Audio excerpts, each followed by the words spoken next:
If you're trying to get jacked, one of the first things you'll probably do is to get online and search for gym advice. But unfortunately, there's a lot of BS online, and a lot of this stuff isn't going to actually help you. So today I'm going to rank gym advice based on whether or not they'll actually help you achieve an aesthetic physique on a tier list. So first, we have training to failure every single set.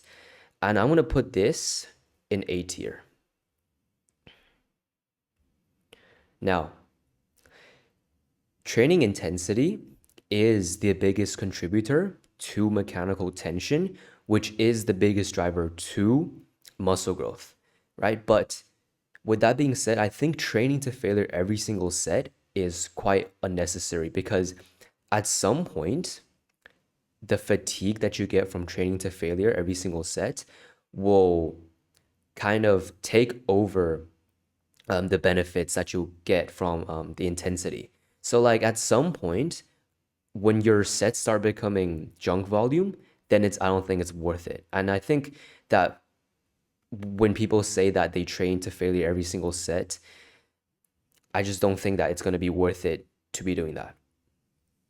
But it does make sense if you're short on time, you just do 1 or 2 sets per exercise, take them all the way to failure. I think it's fine. So yeah, A tier for me. Next we have volume is everything, and I'm gonna put this in C tier. If you watch me a lot, you'll know why I put um this low. Because for a very long time, everyone thought that more sets equals more gains. But this is a myth. Because yes, to a certain degree it does. Okay, doing something is better than doing nothing at all. But what you should really worry about is what you do in each set and not how many sets you do. Your workout would be much more shorter. It would be more effective if you just did 6 hard sets in total rather than 20 goofing around sets.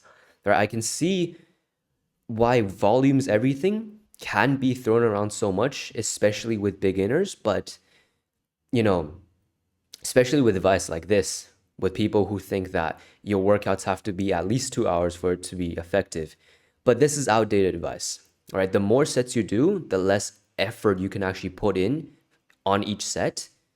And by some point, like I said earlier, like the amount of fatigueness that you'll get will kind of hinder your benefit from the training intensity. So the more sets you have, most of the time, the more useless sets you have.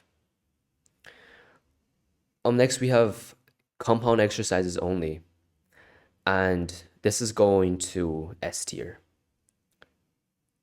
By the way, I just realized I put this in A tier, put this in S tier. It's supposed to be in A tier. Yeah, but compound exercises target more muscle groups in less time. That's a big plus for guys who actually want to be effective.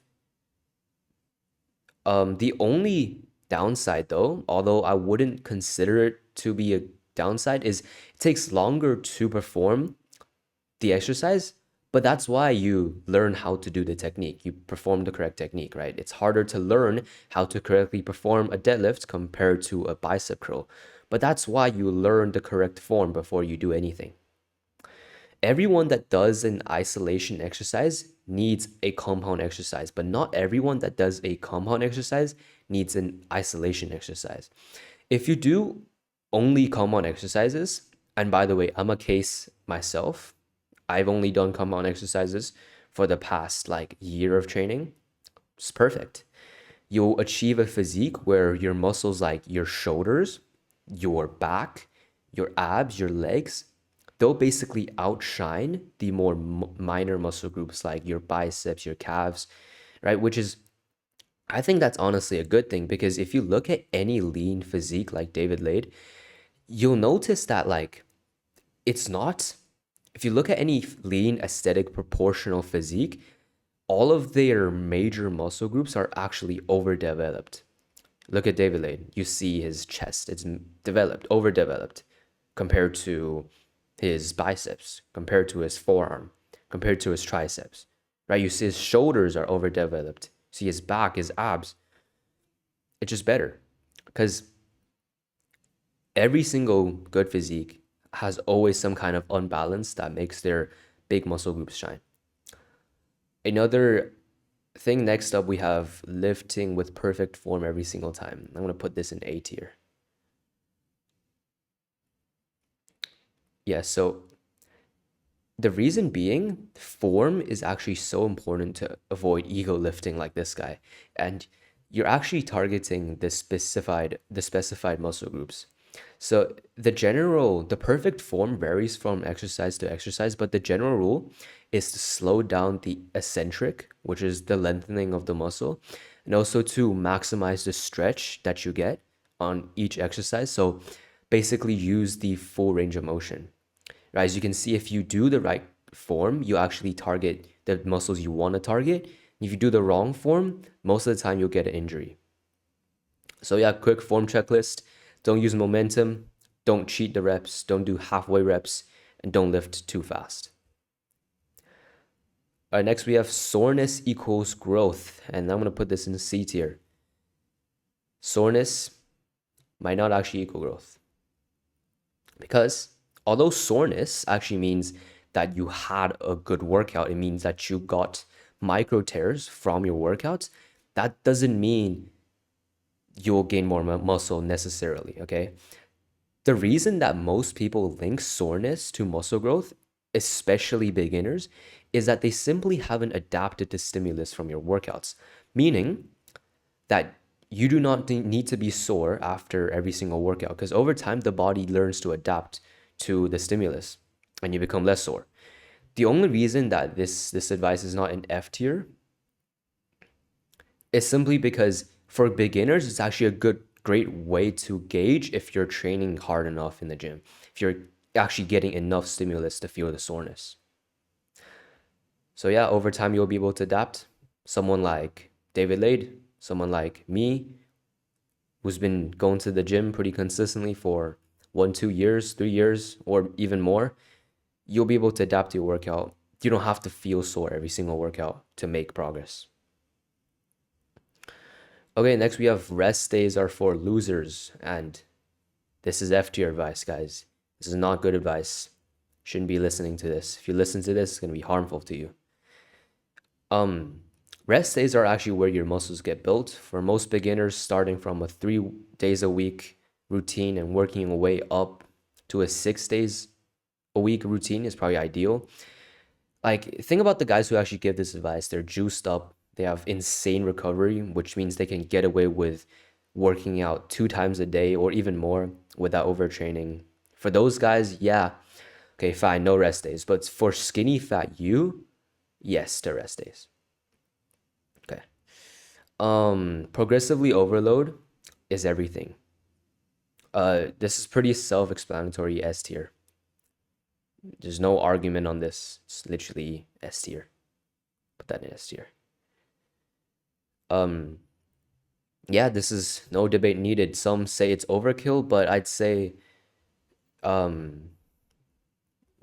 being able to lift more weight for more reps is directly linked to muscle growth. I think anyone will agree with this. It's not too controversial. Yeah, more weight, more reps, more muscle growth. By the way, that's my transformation. All right, so now we have more of the diet stuff. So 1 gram of protein per pound of body weight. Again, I think this is S tier advice. Anyone can get this online. Actually, it's pretty beneficial if you get enough protein. It's necessary. Yeah, but I'd say the bare minimum is actually 0.7 grams. But if you're on carnivore like me, then 1 grams is more than enough. Pre-workout is necessary. I think this is in probably C tier. Actually, you know what? I'm gonna put this in B tier because it depends on the pre-workout, right? This is probably B tier. B tier. Depends on the pre-workout. If you're getting pre-workout that has like 200 different ingredients that you can't name, you're damaging your wallet and your health. Just look at some of the ingredients. It's literal sludge, right? I'd say for most people, like regular caffeine pills can get you 80 to 90% of the benefits. Just don't take it at night.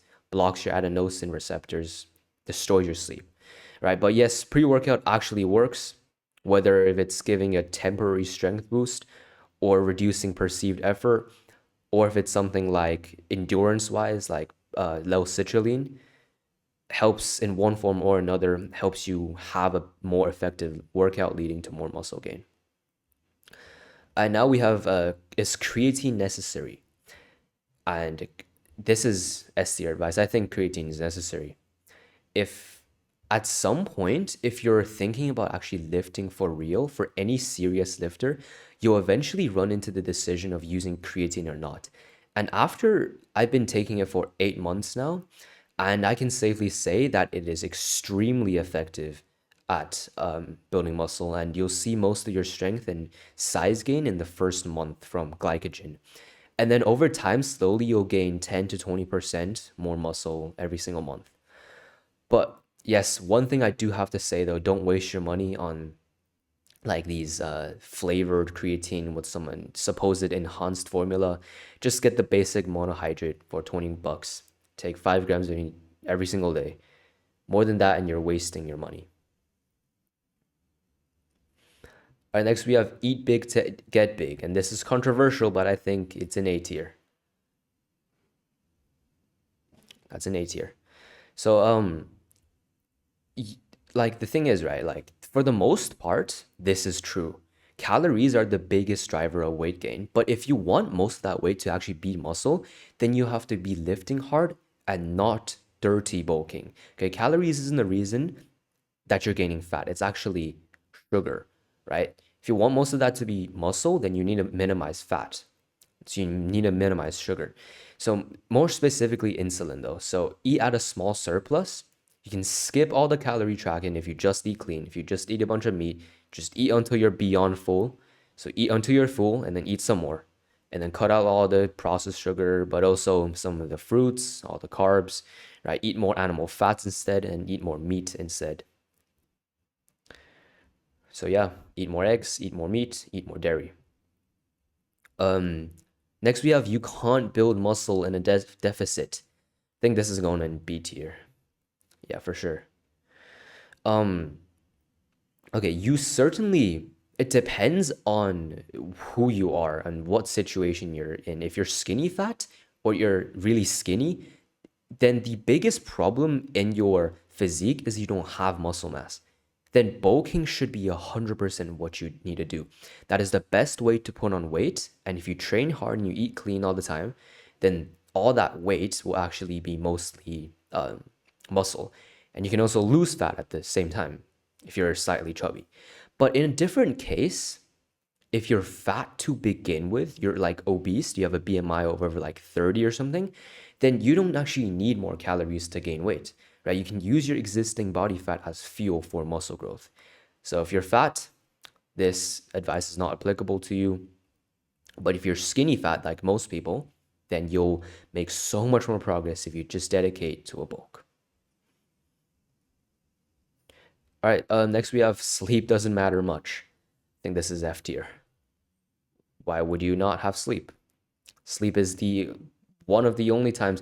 Okay, if you're devaluing your sleep, you're basically devaluing your gains. Okay, if you don't know already, the gym is where you create the stimulus for your muscles to grow, and sleeping is actually where the muscles actually grow.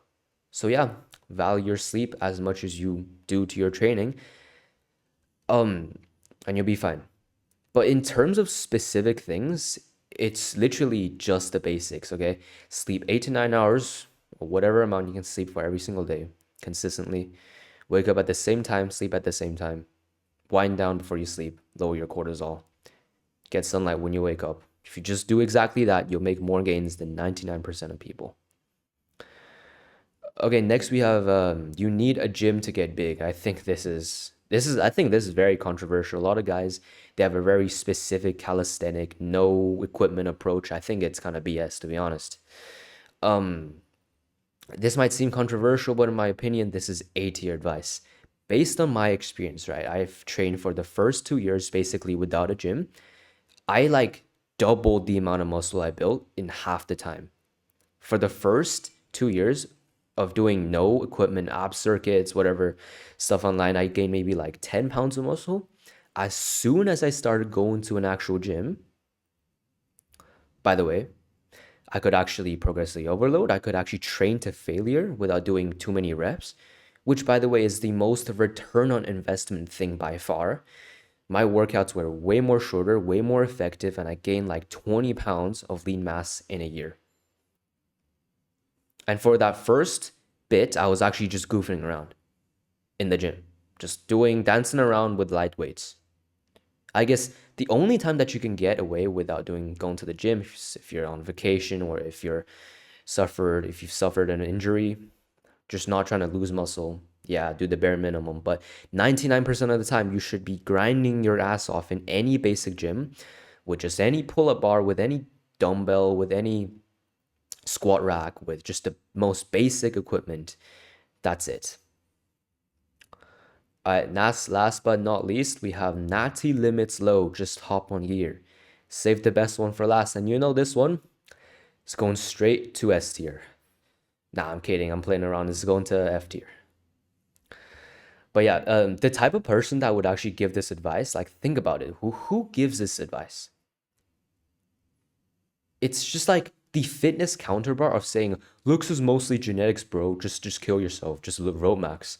Like think about who would give such advice. Probably some roided out bodybuilder. At some point, there were the average gym goer who got disappointed because they saw no progress. But over time, they just took steroids and they thought the only way to combat bad genetics is to blast the secret sauce and also convince other people that there's no point in even trying and the Natty limit's low anyways.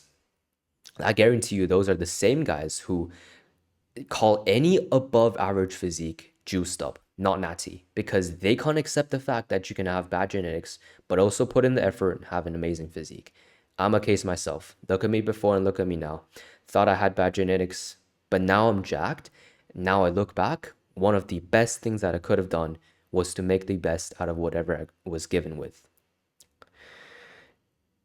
If you like what you see here, I've got a free and paid private community. It's the top link in the description. I've got a bunch of courses on teaching you how to make the most out of your gym, get the most gains.